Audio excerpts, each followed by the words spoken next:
My name is Lauren Allen, and I'm here with the Art of News exhibition for the Jordan Schnitzer Museum of Art. Here with me to conduct this interview is my colleague and friend, Renee Thompson. Hello. Today, we are joined by Gerardo Alba to discuss his work as a comics artist, journalist, professor, and editor. Thank you so much for being here with us. How are you doing today? Doing very well. Happy to be here. Fantastic. Now, as someone who has worked in multiple different spheres in the comics realm, what specifically pushed you in the direction of journalistic-based comics?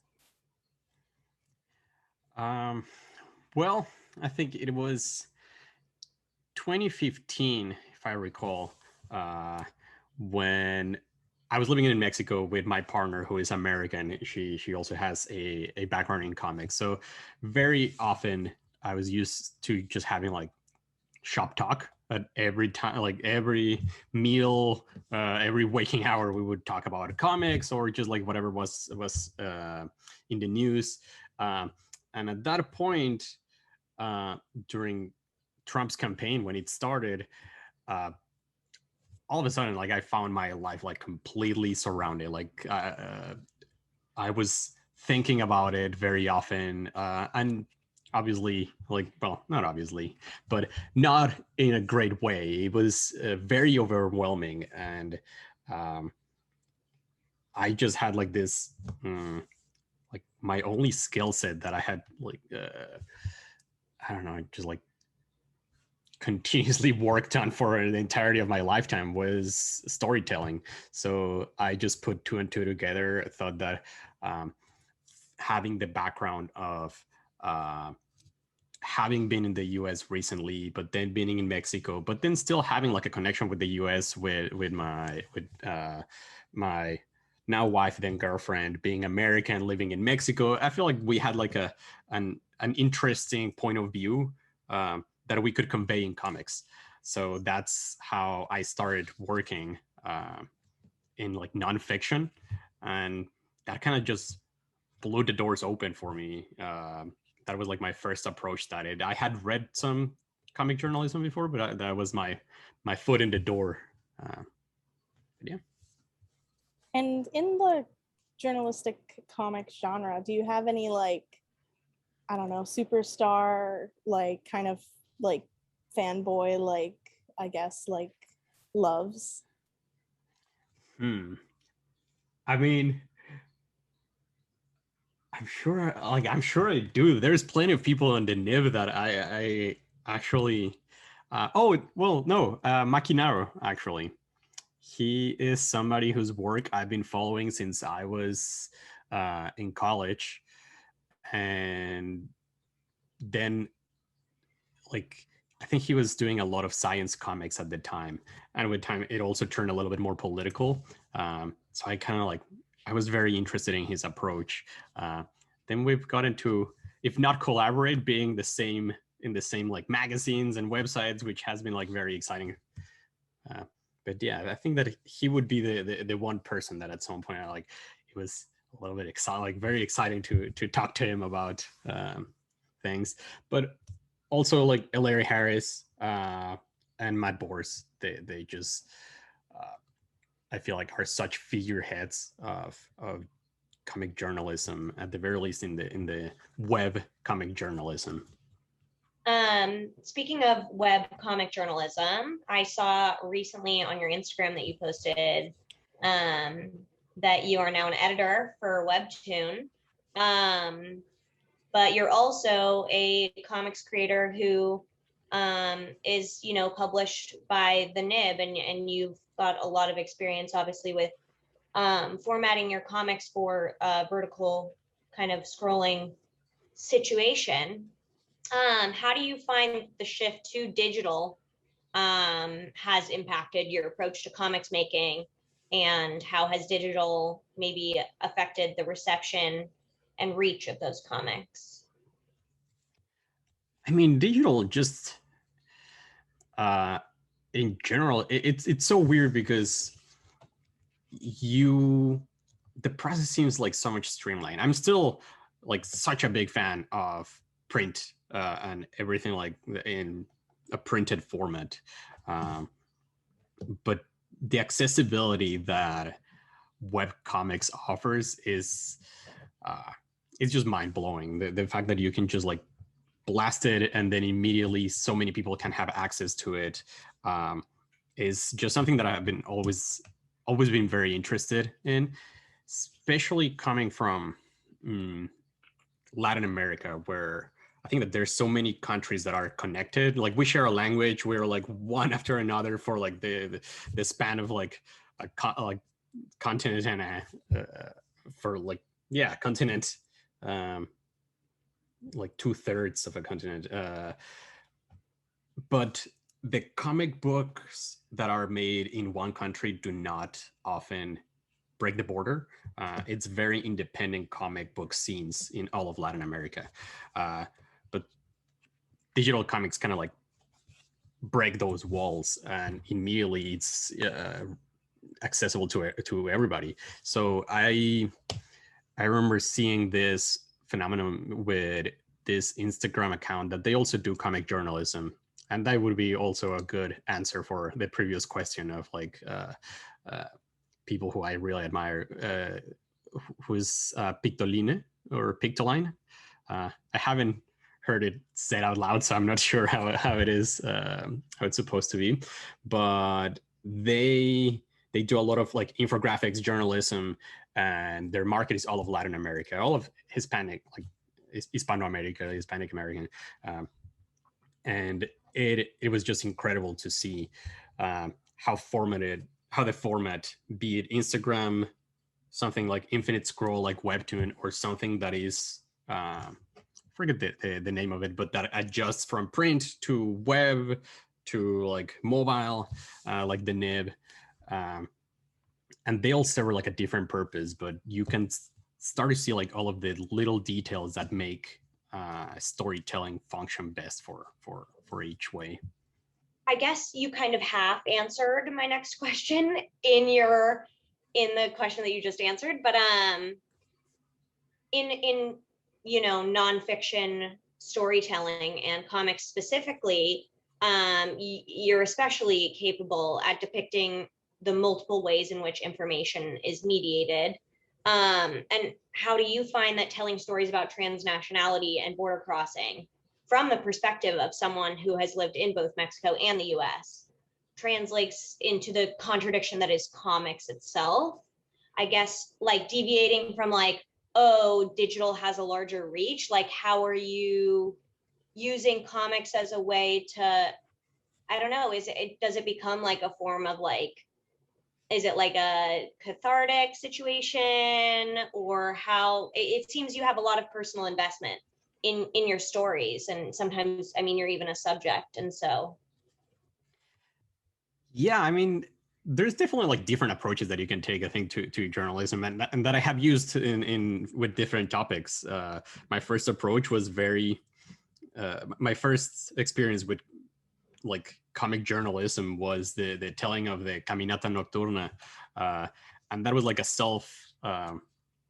it was like almost like an autobio, but kind of like making an analysis as we went through the experience. I say we because I partook with my now wife, but I think that's, in that regard, it was cathartic, but it's also a little bit scary to put yourself there. I think that sometimes to present facts or opinions, I guess, in a way, kind of like separates you from the work, and that's still doing the work of journalism, but kind of like draw some distance. Like there are definitely some comics where I feel like they need the personal touch, but it's always scary. It's always the fear of, is this comic lessened by me inserting myself into it? I do not want to like all of a sudden just have it be very preachy and have it just like any piece of information that I have there, any piece of like actual data that I might have, all of a sudden is lessened by having like this cartoony mustachio drawing in there. So it's trying to find a balance, and I don't know if I actually have hit it. I think it's just like an ongoing thing of kind of like gauging what your best storytelling tools are for the journalistic approach of the comic. So it's trying to keep a lot of balls in the air at the same time. And I think you kind of addressed it quite eloquently. There's kind of this struggle, I feel, as someone who makes like cartoony type art, where you get perceived a certain way. And some people have really broke the mold with the types of cartoony stories. So who do you feel is your audience? Is it just anyone, or does it play kind of more into this digital accessibility? That's a great question, and that's a question that I have to say at times, like, not that it keeps me up at night, but it definitely has been like something that I have wondered, like, who is my audience? Because I think that there's probably two answers. Like, there's probably the who the audience actually is versus who I would like the audience to be. Sometimes I think that there's a bigger overlap than others. But definitely, I guess like my approach to it and my answer would be that I want to have comics that could be read by, saying anybody is like very idealistic, but like a wide spectrum of readers. I feel like very often when I'm writing a piece, I try to have this approach of kind of like, yeah, I mean, like an essay of stating things, but coming from the point of view that I do not want to make any assumptions at the beginning. I don't want to make any assumptions that the reader has X or Y piece of information already in their head. Because then I think that you are losing a lot of people from the get-go. So I think that when you present information, do not take things for granted. Do not take political affiliation or I don't know, like any connection to a culture or something like that. Do not take those things for granted, because a lot of times that's where a lot of I think that's where a lot of friction derives in all of the political spheres, and it's from like people kind of like looking below anybody who's not on their same side, or like however you want to look at it. So but at the same time, I do post for like very liberal websites. So it would be naive for me to say that my audience is like anybody. It's on the web, so it's anybody with an internet connection, because that's not the case. And the comments sometimes make it very clear. But the mere fact that there are some like disagreement in the comments means that it's actually reaching some people that I wasn't really anticipating. So that's always a good thing. Once it settles, once the negative comment settles, I think that there's a very positive in receiving that type of thing. Right. And I feel like in conversations about audience, it's also important to talk about the content matter of your comics. Your work covers a lot of sensitive and sometimes traumatic reportage, including immigration and transnationality and the violence at the border. How do you, first, I mean, this is, the $1 million question. How do you find a balance between accurate storytelling and over-informing or overwhelming your readers visually? Yeah, I mean, that's a constant struggle. That's a good question. That's a question where I wish that I had like a formula, because that would make my days very like way easier on the drafting table. But generally, I think that it's just finding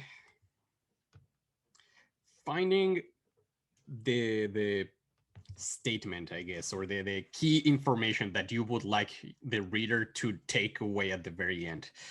Because once you start doing like research, you are going to find resources until kingdom come. You're going to find so much data.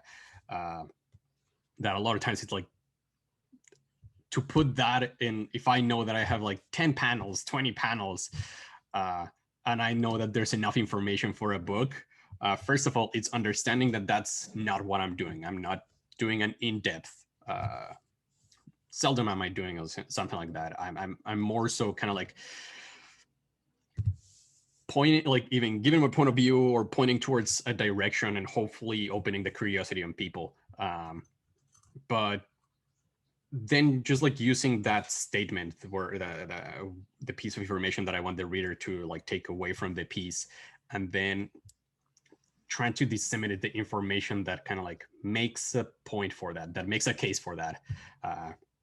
So a lot of times it's just like almost like putting it side to side and like, does this stat, maybe it's a stat that is like very impactful, but does it help make that point? And sometimes the answer is no, and you let go of information that is that it's hard.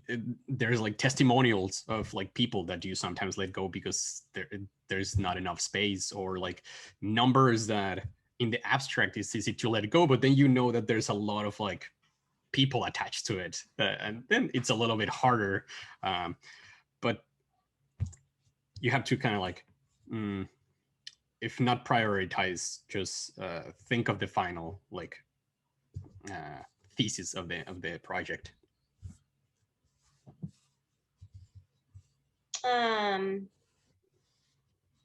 In line with what you had to say about, you know, finding the balance and finding kind of the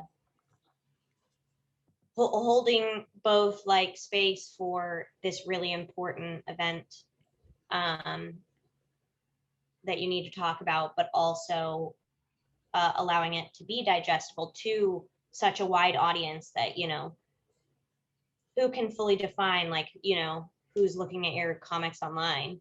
And earlier you mentioned in Caminata Nocturna that you were both reporting and analyzing at the same time. And I feel like your comics, or the comics that I've read of yours, move very fluidly between this like metaphoric, analytical style and energy, and then can move over to like very journalistic encounters with a lot of crossover in between the two. And so we were wondering, how has comics journalism affected your approach to like truth telling and subjectivity, and how you decide what parts of your reportage to include or to scrap when you're forming a cohesive comic with, you know, perhaps a singular vein that you want to flesh out? I mean, first off, thank you for that. I'll take that as a compliment. But I think like my approach to kind of like making that kind of like paving the way of the thesis in my pieces is more so informed by fiction comics than nonfiction comics. And I mean, it probably comes from, I don't think I ever, before 2015, I don't think I ever thought that I was going to be working in nonfiction or in journalism. So I was, at the same time that I was doing that, I was trying to pitch a story about a tattooing tiger. So at the same time as I was doing Caminata Nocturna. So I was kind of like thinking at the time and since of like the beat sheet and like the 3x structure and like making sure that the story flows. So then I think it's just kind of like that same idea of like that same kind of like mindset of storytelling, but you just swap character decisions or conflict to pieces of information. Like you're still gonna have like this arc, hopefully, that you can like take people like through the thick of the conflict or the subject matter of the piece, and then at the end kind of like hopefully either have like an idea of what to do, or kind of like a lot of times it's kind of like finish the piece by making a reflection or making like a something that the readers can relate to, kind of like bring it back home for them. So it's just a lot of making lists of, if I have 40 panels, I just like write like panel 1, panel 2, panel 2, and then trying to see like what is the key part, like the key information for each of those, to kind of like make my own beat sheet, but with journalism, or with like facts or numbers or whatever it may be. Yeah, definitely. And you've talked, I think, in a previous question just about how in the digital world, journalism moves really fast, art moves really fast, comics journalism especially so. So thinking about how in this current newscape, people get information from all sorts of different types of media. And there are definitely people who just get news from these different social media apps. How do you feel comics journalism will evolve and change into this new age where we're dealing with things like misinformation and malinformation? I mean, unfortunately, I think that comic journalism is gonna, like all types of media, be informed by by like the prospect of just like putting things too quickly without without doing enough betting, or not getting enough, like good enough sources, or just doing something for getting the likes. At the end of the day, a lot of these content is just hosted in social media, and getting approval of a certain group with a certain opinion. If you know your audience and you are creating content towards them, inevitably you're gonna fall in some of those like pitfalls, right? So that's, I think, like the biggest risk of comics journalism being kind of like a part of the digital landscape, that it's also subject to those problems. I kind of blanked in there with the question. Can you repeat the question again? Yeah, no, for sure. So I just basically asked, kind of in this changing scape with people getting a lot of information from digital sources, just how comics journalism is going to change to, you know, still exist in the digital world, but also to fight misinformation. Oh, okay, yeah. Yeah, I mean, that's definitely like a problem, what I was saying, but also how it's gonna change. I think inevitably comics journalism, and hopefully all of content, will have to like realize that they cannot keep up with other types of media. They cannot keep up to like the immediacy of a newspaper or an article that it's like just written. Obviously, oh, that's my Alexa advising me to brush my cat's teeth. Yeah, so obviously, like, not too. I'm not putting any judgment or anything on like just prose journalism. I don't know what the term for it is, or just like on journalism or like news media, but it's by its nature, it's way faster. Comics, it's writing is one thing, and then you have to do a comic, and it takes forever, man. It takes so long to do a comic and make it appealing. So I think that hopefully the direction where it's going, or I think the direction that I think like is more sustainable, is almost either the political, like the strip, like the format of the newspaper strip, that it's very immediate, very snappy, but also like for bigger pieces, just like an essay that like the visual essay format, I think, is kind of like the future, if I were to answer, because it just gives like a more evergreen perspective, or if not evergreen, it reflects a certain time, but it is not pretending to be the primary source of information, because I don't think that comics journalism is ever going to, or should be that. I don't think that that's the point. I think about comics journalism as I equate it to some of the shows like Last Week Tonight, for example, they're not breaking news, they're just repackaging it. So that's basically what we're doing. We are sometimes we're like giving a different point of view or something like that, but we're not breaking news. We don't need that immediacy. So that's where I would hope it goes, but who's to tell? Before we ask the final few questions, what is one piece of reportage that stood out to you in terms of its impact on you? I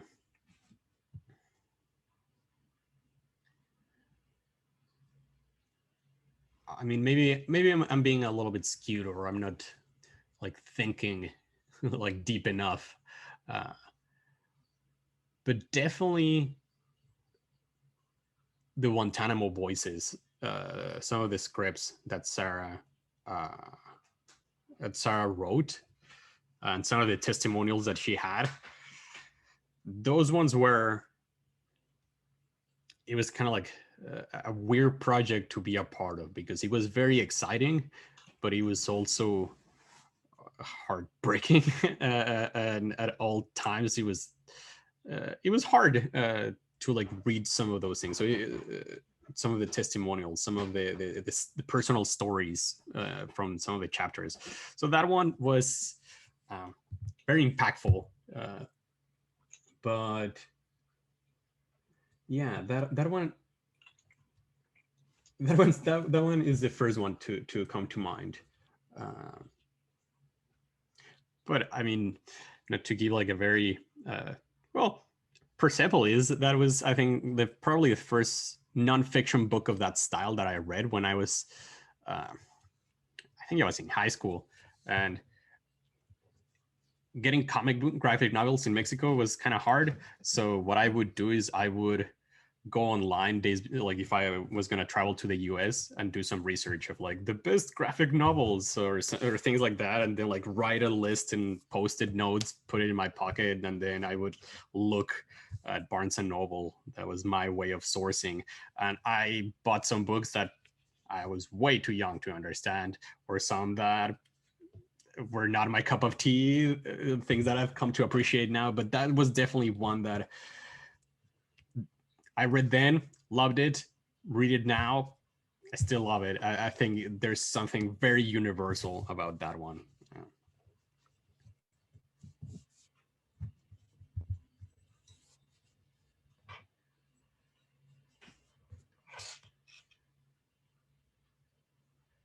And correct me if I'm wrong, but in your work with Guantanamo Bay, you actually contacted the person who you wrote about. Would you like to talk a little bit about that experience?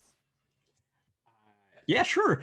I actually did not get in contact with him until after I did the piece. To be completely honest, while I was working on it, I was very intimidated by Mark Fallon. Because I mean, all I had to go by was a script and what he did, and the photos, and like he was like a counter-terrorist expert.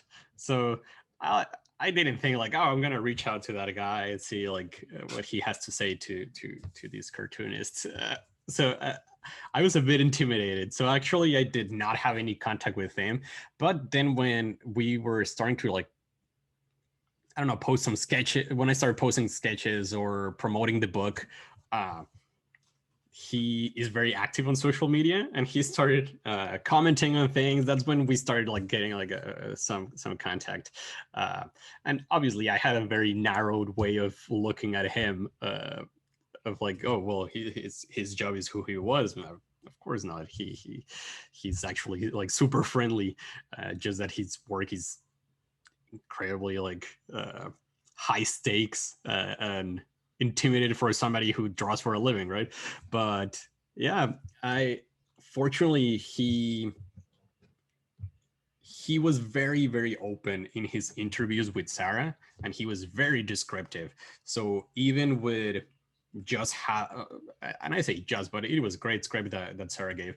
But he also provided like descriptions, he provided photos, he provided a lot of things that were a prime resource for a book about a place that is so secretive. Yeah, but in hindsight, if I were to like start on the book again, like if I had to travel back in time, I think I would definitely have made contact, if anything, just to like kind of like introduce myself beforehand. But hey, you live, you learn.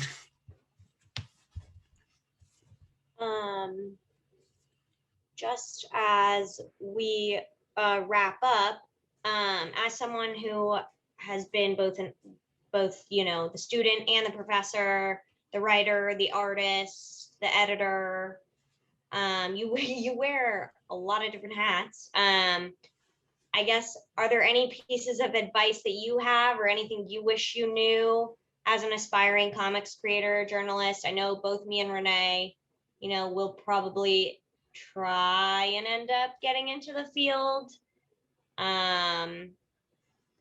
Yeah, what do you have to say to the youth?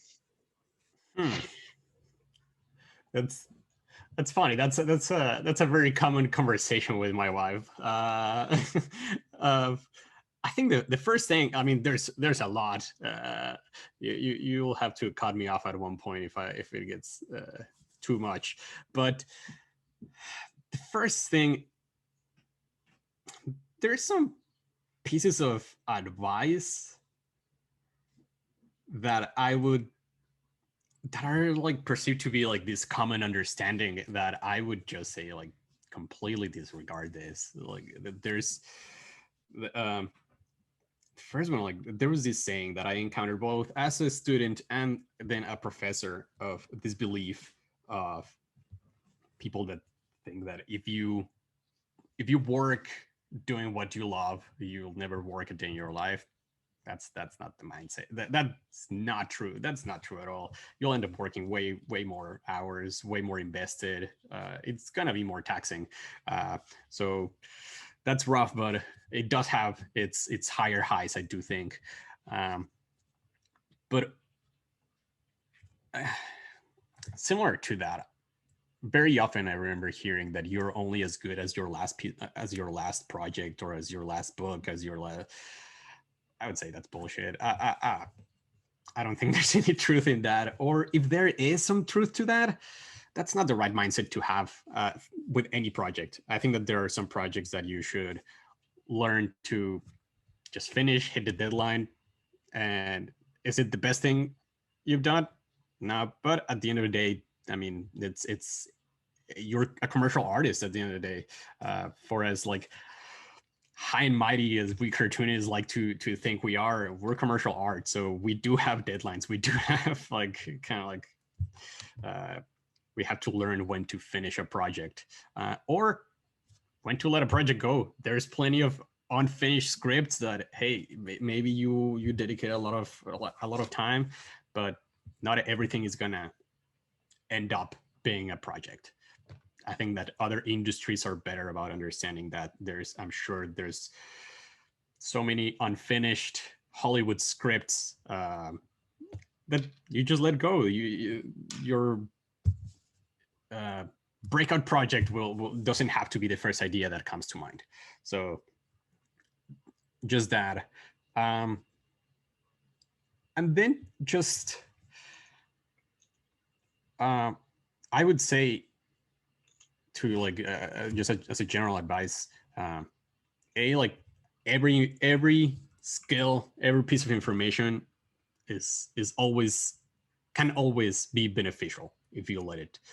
There's not knowledge that is gonna be useless. Like you can learn, even tying it back to comics, like you can learn to do hand lettering with the Ames lettering guide and then never touch one in your life. But it's might help your digital lettering, and that's a very like simple like example. But if you put it in the kind of like in the realm of any additional skill, any language, any book that you read, like at some point you never know what's going to inform your work. So be open to doing that, and be open to changing as you were saying, like changing hats. You're not always gonna be the art, like the inker, if you want to be that. Sometimes you're just gonna have to, like, as Andy was saying, like you're just gonna have to, like, I don't know if that's what he said actually, but sometimes you're just gonna have to, like, shovel some shit. Like you're just gonna have to do some projects that you're not entirely that wouldn't be your dream project, and that's fine. So it's just like the mindset of, even if it's comics, take it as a job. Every job comes with, like, red tape or parts of it that you do not like. I mean, teaching, I really like teaching. There are a lot of, like, things about academia that I didn't like. There's a lot of things about being an editor that I don't like. You're always gonna find that, but you just have to balance it. So kind of like take out the rose tinted glasses. And it sounds pessimistic, but I actually think that it's very freeing when you learn, like, yeah, you're not doing art every single day if you're a journalist, like a cartoonist, let alone like a nonfiction cartoonist or a journalistic cartoonist. Like, that's fine. I do not have that mindset of you have to sketch every waking hour. There are weeks when I do not draw, and I have come to really enjoy that. I never have a sketchbook in my, like, I don't remember the last time that I bought a sketchbook. I just work. I just draw for work. That's just it, and that's fine. If you can sketch all the time, more power to you. But it's not a requirement, I don't think. I mean, everybody kind of, like, finds his own balance. Yeah, absolutely. I'll just say that this has been a really informative and fun interview. Unfortunately, we are at the end of it. So we hope that y'all enjoyed this programming for Art and News, a comics journalism exhibition. Thanks so much again to our guest, Gerardo Alba, for taking time to speak with us. Do you have any comments you'd like to add before we wrap up? No, I mean, thank you for having me. It's always good to put all of these thoughts that I have at 2 a.m. into a video that other people can watch.